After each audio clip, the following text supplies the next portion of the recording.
There we go. Okay, good morning, everyone. Today is Tuesday, August 16th. My name is Christina Dilbo. I'm the Director of Communications for the Desert Southwest Conference, and you are watching or joining us on Tuesday Talks, a weekly conversation online with church communicators, pastors, lay people, talking about communications and how to improve our work, maybe give each other some ideas, ask some questions. And of course, I share, here's some stuff that's coming up. And that content always comes up. I'd say 90% of what I share is just because of questions that I received from local church leaders like yourselves. So if you ever have something coming up, struggling with something, or you found some great resource, shoot me an email with that information and I will include it in the next Tuesday Talks. All right, the first item to talk about today is a recommendation for background checks. So you might not be aware that the conference does recommend a software, a membership, a service called Safe Gatherings. You've probably heard of Safe Sanctuaries, and that's a resolution that was passed a while back where it was decided that every one of our churches should have a safe sanctuaries policy. What that is something that says, okay, well, it's intended to protect the most vulnerable of your church. And that's not just children, but yes, it is children. It could be the elderly, all sorts of people. I'm going to share my screen for a second so you can see. There it is. Let me get to that page. It is this one, I believe. Yep. Okay, so you can take a look here at different safe sanctuary policies as kind of a sample if you're going to build one at your church if you don't have one yet. And you can find, here's the 2019 Safe Sanctuaries policy linked up here in this text. And our Camping and Retreat Ministries has a Safe Sanctuaries policy, but they've named it the Full Inclusivity Policy Statement for Camp and Retreat Ministries, the Desert Southwest Conference. As you can see on this page, you can find all sorts of other resources, including the hotline reporting link and information. This is where you can do safe gatherings training. So maybe your Safe Sanctuaries policy says that every year, any staff or volunteers that work with children or volunteer in our ministries are going to do an annual training. You could do the training through Safe Gathering. So there's a link there to that. And you can learn more about Safe Gatherings and the training and what it costs and all that with this information. But if you click anywhere here, it'll bring you to this link, which is this one, Safe Gatherings. And so this is what we recommend for our churches. It does include the background checks in it. So that was the answer to that question about what do we recommend for background checks. We recommend using Safe Gatherings. Questions about that? Okay. Then the next item is where and how to access your church's group ruling or group IRS. It's the IRS letter about the group ruling. Let me share my screen again.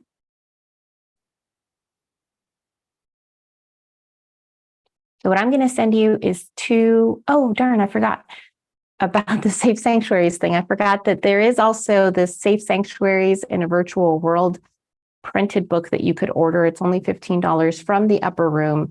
And so this would help you with creating a policy that, nowadays we're not just in person. And so we do need to be thinking about our digital ministry and how to keep people safe online as well. So this booklet will help you if your policy doesn't already include, your Safe Sanctuaries policy doesn't include anything about being safe online. I recommend this book. It's a little, it's a quick read. Take a look at it. It's $15.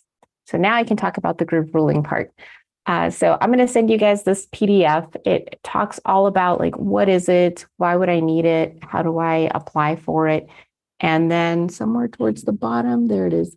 You can go to the umgroupruling.org, which is this site. And this is the actual application to get a letter with your church's name on it that says that your church is part of that group ruling. Why would you need this letter? It allows you to apply for, it's basically the, the concrete evidence, the forms, the official forms, paperwork that you would need to take advantage of certain nonprofit discounts.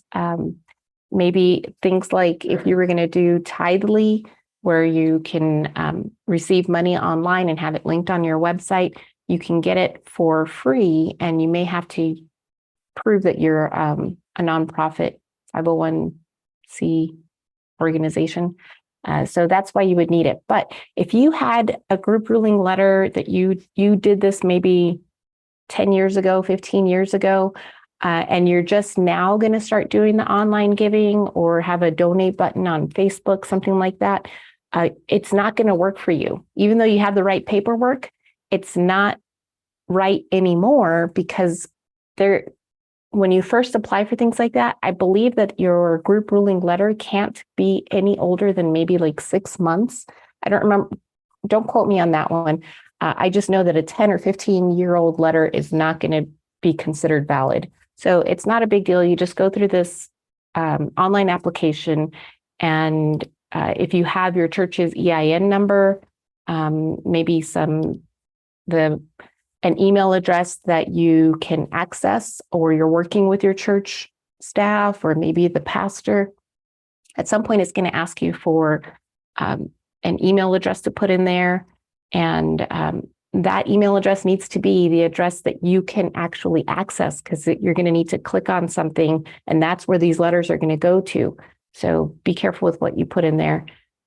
Anyway, so you go through all that, and then if I actually put the EIN number and click submit, that's when it would ask me more details about my church.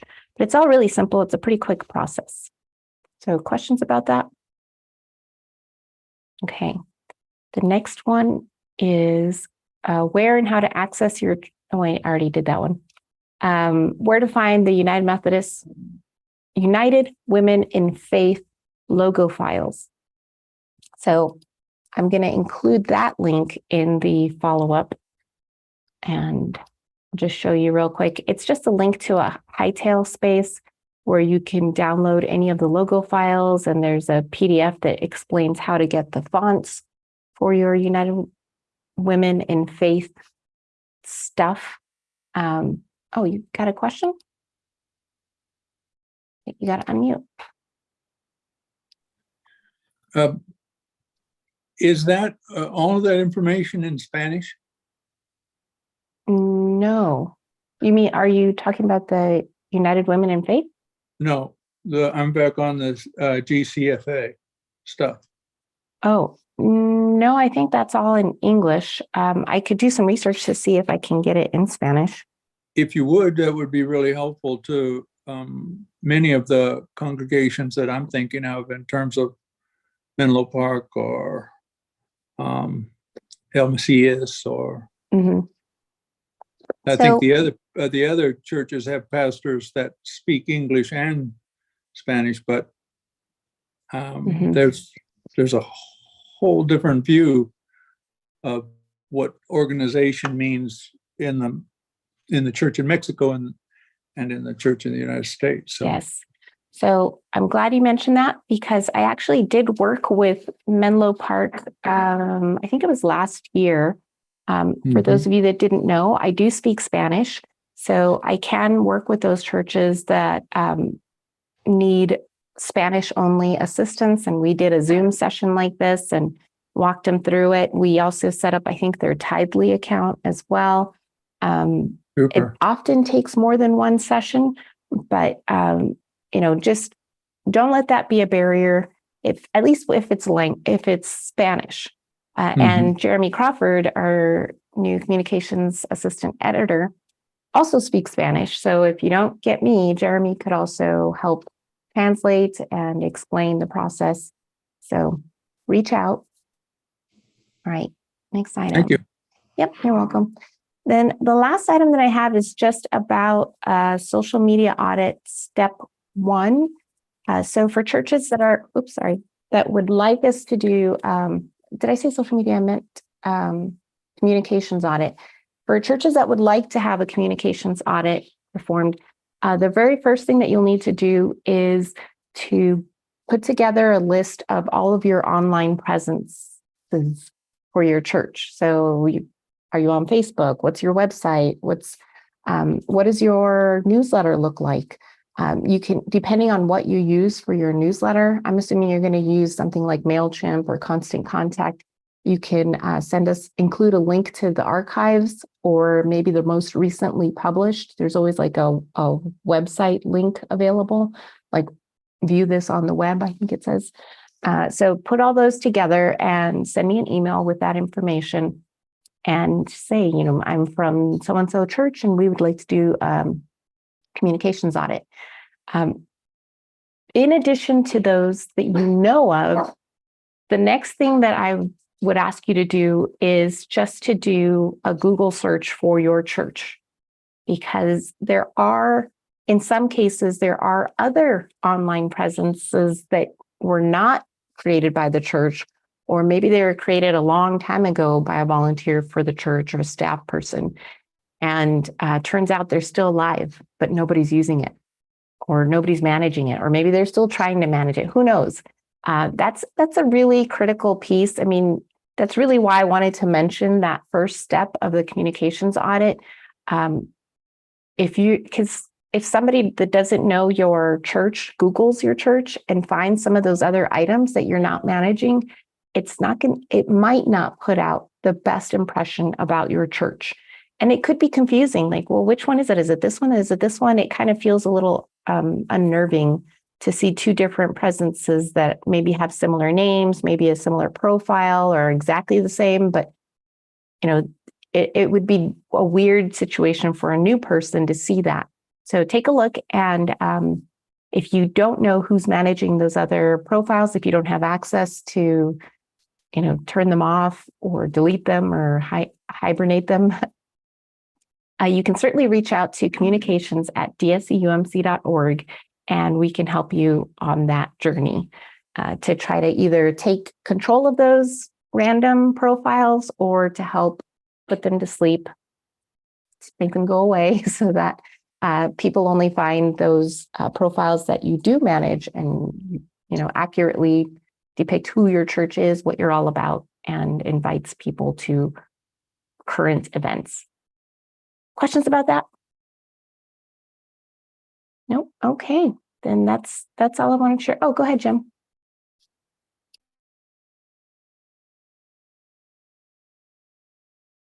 You need to unmute yourself first. Don't forget to unmute yourself. Sorry. I was watching Ted Simon's program on PBS the other day, and they had a real interesting link for solar panels to be installed for nonprofits. It's a grant program.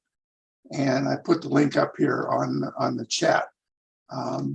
It sounds very interesting. I think it could be useful for our churches, especially. Okay. I'll take a look at that and I'll include it in the follow-up notes. Thank you, Jim. I do happen to have a friend that works for SRP, so I'll share the link with him as well. For a homeowner, it may be very different than for a business to get involved in solar panels. So I'll share it, and I meant to say I'll share that link with my friend to see what he thinks about it, what he recommends, if there's anything like that from SRP anyway. And that is actually an SRP offer. Yeah. What I wanted to point out was when I was searching for this link, there's all kinds of ads from solar companies out there. You have to be very careful. They have programs too, but this one from SRP was a grant situation. It wouldn't be no cost to the churches. Well, thanks. Did you guys know too that SRP has a webinar coming up, 2 different events, that if you attend it, then you get 2 shade tree saplings for free. It's a free event. And anyway, I'm going to be doing it. I just figured I'd share that with you since we're talking SRP. Yeah, so that's it for today's Tuesday Talks. I hope you learned something new, and maybe you'll even get a free couple of trees out of it. Don't forget to send your email or email me your questions, and I'll see you all. Sorry, what is SRP? Salt River Project. It's a power company. There's APS and SRP. I don't know what other companies there are. Maybe it's just those two. All right. APS. Okay. All right, y'all. I guess I'll see you next week. And if you have any, oh, wait a minute. Sorry, I'm seeing in the chat that Desert Southwest Conference trustees may also have done some research on the solar panels. Yes, thank you, Julie. So I will reach out to our trustees as well, see what they have to say about it. And I'll include that in my follow-up notes. And the Earth Care team, thank you. Yes. All right. So today is August 16th. It's 10:17, less than 20 minutes.